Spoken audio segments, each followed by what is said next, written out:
South Africa lives in two worlds at once. One world has paved roads, green lawns, and opportunity close at hand. The other begins far from the center, a world built on distance. Distance from jobs, distance from land, distance from power. Every morning, millions wake up on opposite sides of this divide. One side walks out the door and finds access. The other side begins a long journey to find what others were born next to. These two worlds are not an accident. They are the result of design.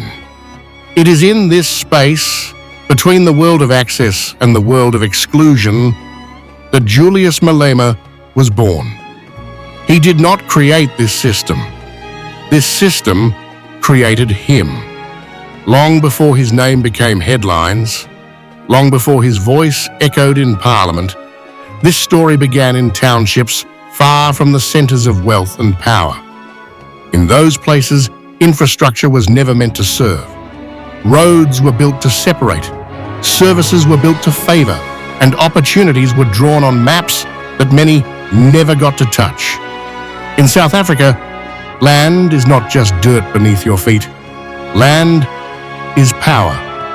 It determines where you live, how far you travel, and what future your children inherit. Some were born on the inside of power, others were born looking in from the outside, and the longer that distance remained, the louder it became. Julius Malema's rise did not happen overnight. It was born from frustration that sat in silence for decades. The frustration of long walks to work, the frustration of overcrowded classrooms, the frustration of seeing prosperity grow somewhere else while entire communities remained in the shadows. That frustration became energy, and in a divided country, energy becomes a voice. When Malema speaks, it is not just one man talking. It is a reflection of an entire landscape, a landscape that millions live in, but millions of others never truly see. For those who grew up on the margins, the sound of his voice isn't simply politics. It is the echo of a reality they have lived. Stand up, South Africa. Make sure that South Africa, you are counted with me. Rise, South Africa. Stand and make sure that our people understand that they need to be counted. You must be counted. You must be part of history. You must make sure that you are one of the people who are going to deliver economic freedom in our lifetime. Freedom in our lifetime. Amanda! But Malema is not only a voice, he is a mirror. As a result of the current corrupt leadership, they are collapsing. They are collapsing, and therefore we must not say because there is an incapable leadership, state institutions will inherently not do well. I mean, we can give many examples.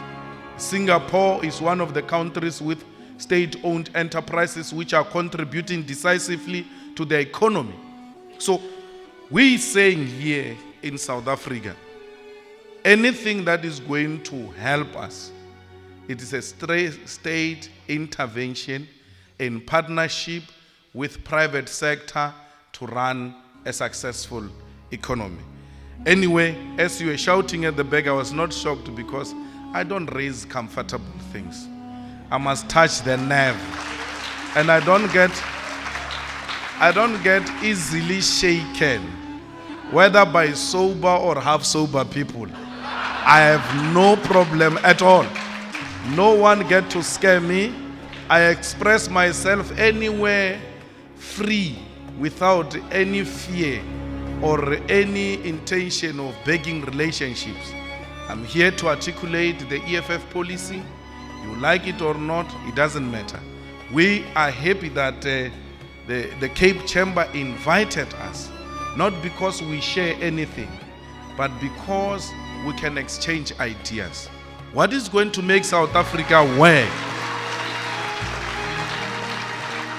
What is going to make South Africa work is platforms like this, where we sit together and exchange ideas, sometimes in a robust manner, because it is good for our democracy. We cannot just sit in our comfort zones and not talk to each other. We have to talk to one another, sometimes uncomfortable as it might be. It's a necessary discourse because it will build this country. That's Madiba's legacy, the ability to talk to those you even disagree with. That's where we come from, and we believe that with this type of intervention, South Africa will be a better place. We've noted all those international developments, and even when it was nice time internationally, we were still doing bad, not because of the global economy, but because of the policies which were agreed to. For some, he reflects power and possibility. For others, he reflects fear of a country they no longer recognize.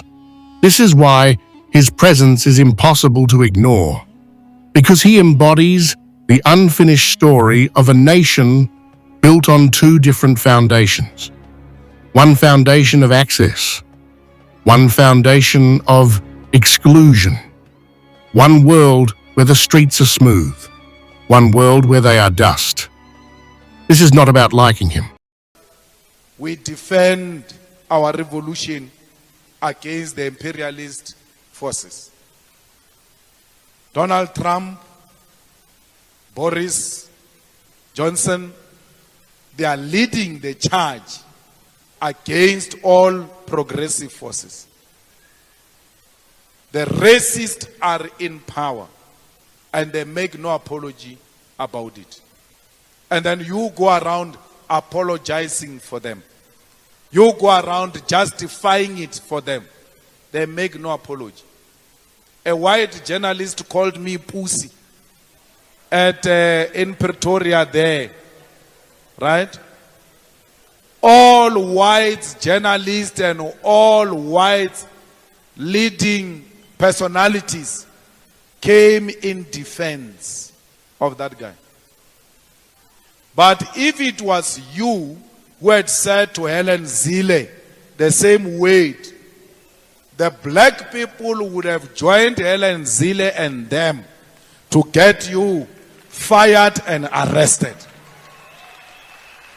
But when it comes to the descendants of Jan van Riebeeck, they unite.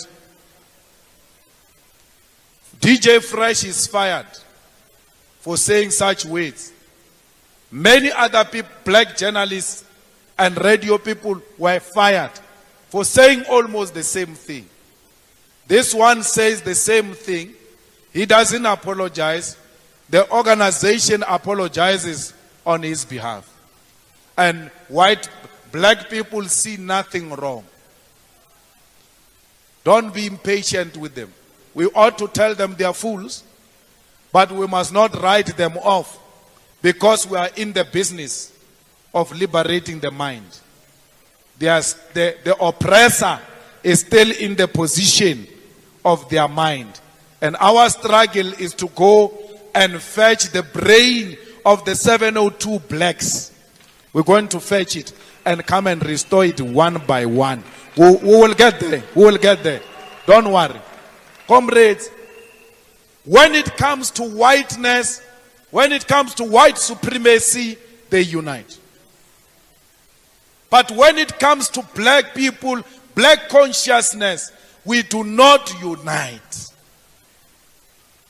Even on obvious things. But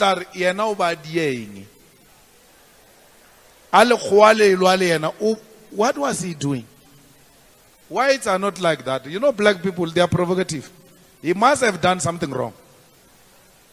So, comrades, we must unite as black people against white supremacy, against imperialism, against colonialism, which continues to dehumanize black people because of the color of their skin. We need the unity of Africa. It is important because colonialism and imperialism thrives in Africa through the divisions they've created through the so-called borders. That's why they say to you all the time, you can't remove the borders. You can't remove the borders. They know the day you remove the borders, you are going to unite. And united Africa is a defeat against white supremacy, against colonialism, against imperialism. We are in a war here. Remontoeng realwa. If you think we are playing, you must stand aside. This is just the beginning. Things are going to be tough. And fighters, you must be prepared. When you fight Pravin Gordhan, you must be prepared. The man uses the same modus operandi. They make sure they discredit anyone they fight against. They make you look corrupt. They destroy your image in front of the people, so that when they come to deal with you, society will isolate you. They did that in the 80s. The Indian cabal did that. Created Winnie a monster. Created Peter Mukaba a monster. They did that with Krisani. They did that with everybody they disagreed with. That this one is a sellout. This one is reckless. This one is an unnecessary radical. They destroyed Heri Gwala, the Indian cabal. They do that. This Amabungane thing, when you see it, you jump. It's the same modus operandi. That time they were not using Amabungan. They were using City Press. It was coming the same way. It is Stratcom. That's how it works. When it starts like that, like they did this week, you must know it will never stop. Pravin operates like that.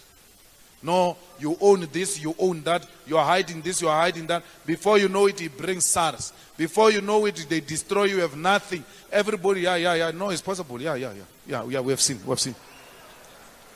Yeah, VBS. Ebana, Reakwagi VBS. In VBS, 2 billion gone. Ugari yile kir nakamagana no. Ugari yile chelete VBS. 2 billion ekamagari yile. The ANC people are nowhere. Badiang, Balata, Smamatana, Sesamudimu Baraki Zuma, Barbochi and Kandla. They know they can't take Nkandla. Because Nkandla is built on a Ngonyama Trust's land. And the land does not belong to Zuma. It belongs to the king. So they just want to pretend like they are on course. They are not just coming for EFF. They go to Zuma, Zuma, and then they are dealing with everybody. When they come here, they go for a kill. When you try to speak Barbara, even Zuma.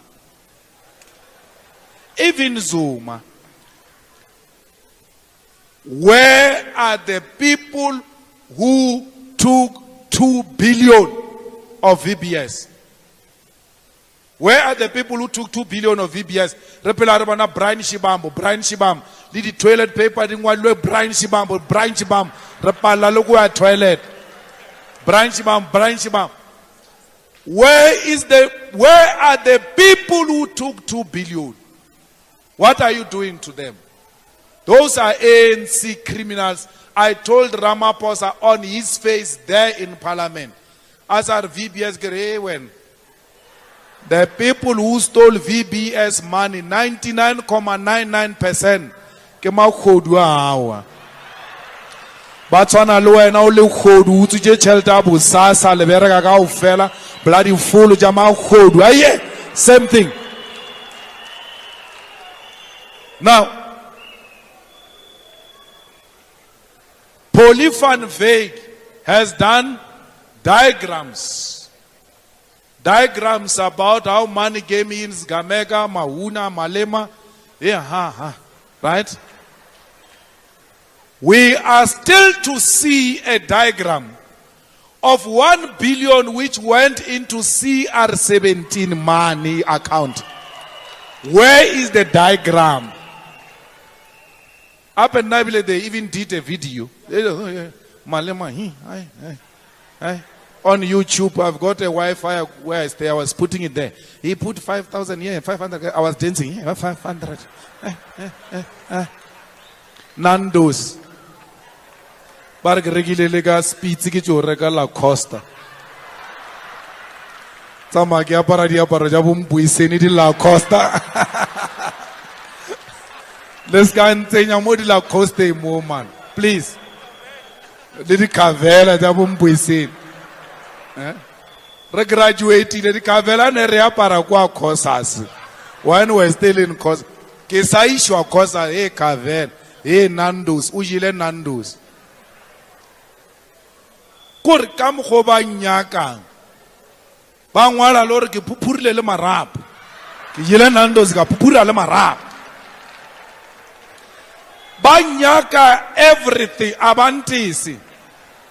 But you must know that I do not have a sleepless night, because when I see a white man after me, it means I'm hitting hard and the white man is feeling the pain. It means I'm getting under the skin of a white man, and I will never retreat. Right anyhow you want. I don't take you serious. Ugogo was say Elias Mutwale, the squatter camp, doesn't know what is Mabunga. When you arrive at squatter camp, right? Bar Malema ujile chelete ko Maverick, daily Maverick. Mokakulor. Ke mayana Maverick o wewa welela kangwana rena sele Ramon. Our people will never be told by Daily Maverick and Amabungan who their leaders are. Our people know their leaders. Amabungan and Daily Maverick and Scorpio Mbwisen, they are not a newspaper. They are a gang, they are not a media house. They are a gangster formed to pursue the interest of Pravin Gordhan. And as a result, in this memorial service of Gabriel Robert Mugabe, we declare them as an enemy of the revolution. And they should never participate in our events. They should never answer any question from Amabungan, from Daily Maverick, from Scorpio. Let them write any nonsense they want to write about us. We know who writes their question. It's Pravin. It's Pravin. If you want to know how Pravin operates, go and read the book, How to Steal a City. They wrote about PE. He deployed a woman there to go and fix that PE. That woman writes about how Pravin used to guide her in detail. No, ask this, go here, do this. That's what they are doing. Pravin is the one who went to meet with Judge Nugent to prepare the commission against Moyan.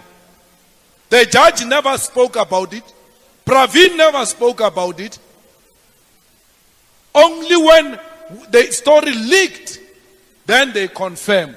If the story had not leaked, we will never know. We're not going to know that Nugent met Pravin. If Pravin can meet a judge, who's a journalist? The holy judge. Who's a journalist of Mabungan? Who's a journalist of Scorpio? They are the same. The pattern is the same. Let us treat Amabungani, Scorpio, Daily Maverick the same way we treated ANN7 and New Age. They are the same. They are anti us, and and we shall treat them as enemies. Anyone who wants to go into solidarity with them in the media houses, you are more than welcome.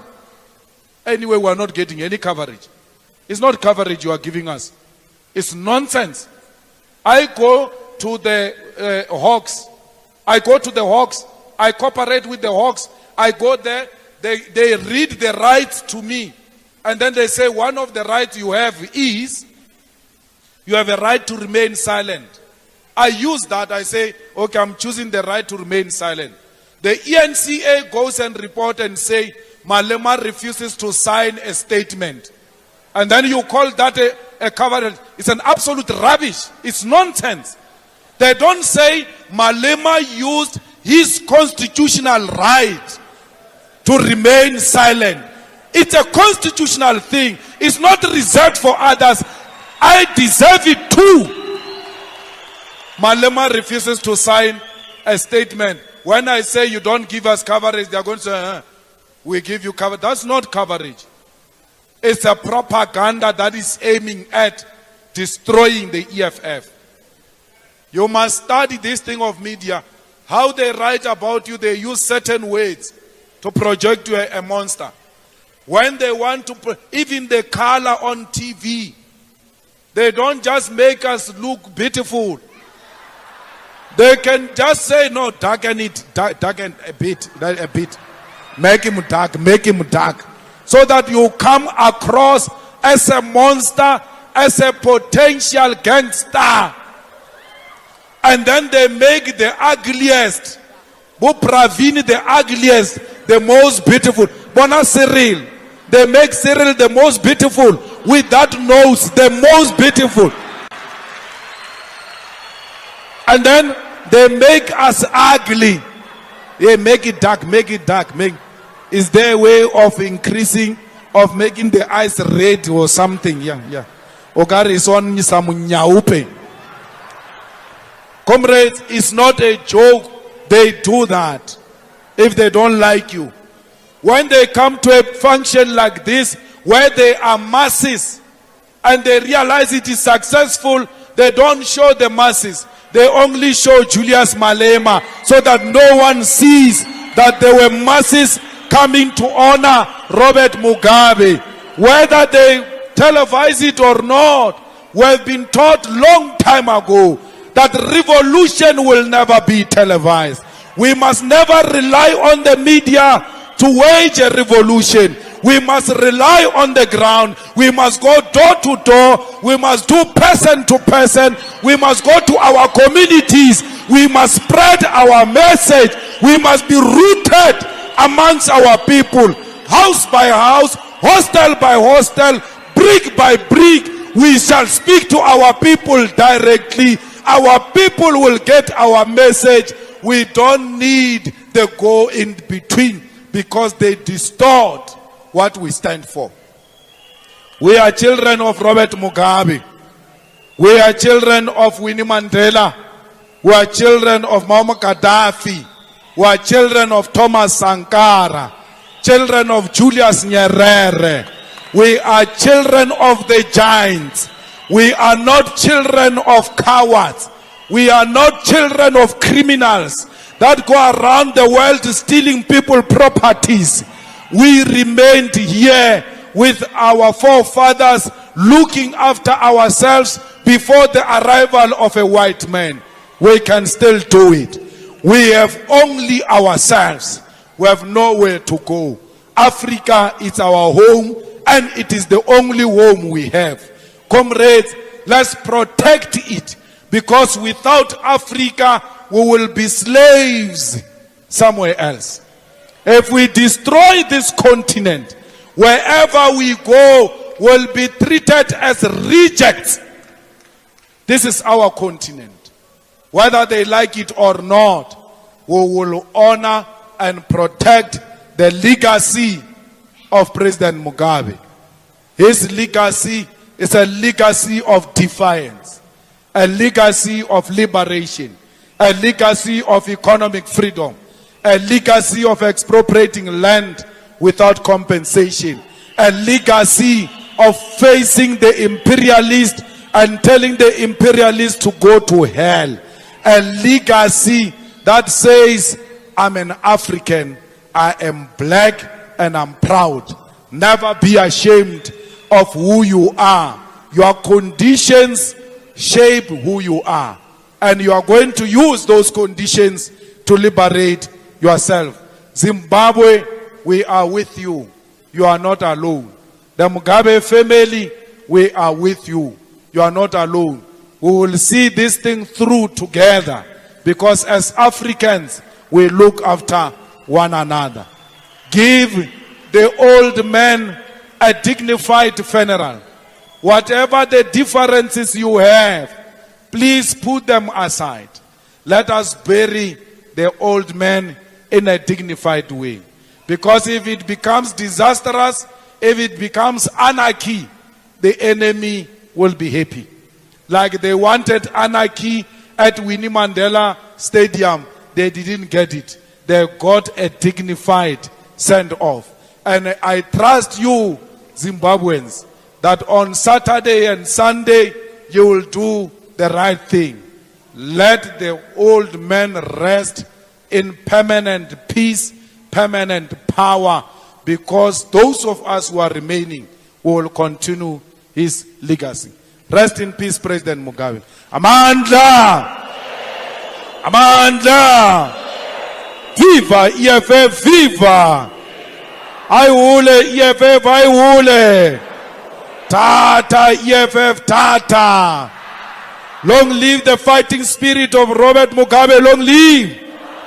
Long live the fighting spirit of Robert Mugabe, long live! How Robert Mugabe! Mugabe!